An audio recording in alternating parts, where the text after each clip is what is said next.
இந்த நாள் இனிய நாள். வழி தந்த உளிக்கு நன்றி சொல்வேன். நீ இல்லை என்றால் கல்லாகவே இருந்திருப்பேனே.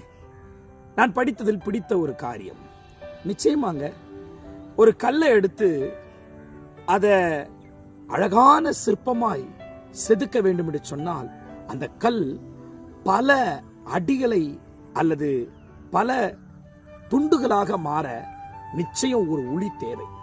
அந்த உளி எத்தனை விசை அந்த கல்லின் மேல படுகிறதோ அப்போதெல்லாம் அந்த கல்லுக்கு வலிக்கும். ஆனாலும் அந்த உளிகளால் வாங்கின அடிகளை தாங்கி நின்ற பிறகுதான் அது அழகான சிற்பமாய் இருக்கிறது. நம்முடைய வாழ்க்கையில அப்படித்தான். வாழ்க்கை என்கிற அனுபவம் நமக்கு எல்லா நேரத்திலும் நல்ல அனுபவத்தையே கொடுக்கும்னு சொல்ல முடியுமா? நிச்சயம் சொல்ல முடியாது. பல கெட்ட அனுபவங்கள், தோல்வியின் அனுபவங்கள், வேதனையான அனுபவங்கள் கூட கொடுக்கும்.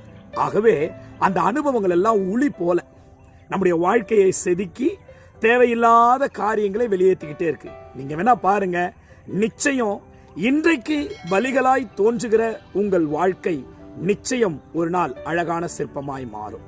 ஆகவே அந்த வலிக்கு, அந்த வலியான அனுபவத்துக்கு பயப்படாதீங்க. அதற்காய் கடவுளுக்கு நன்றி சொல்லுங்க.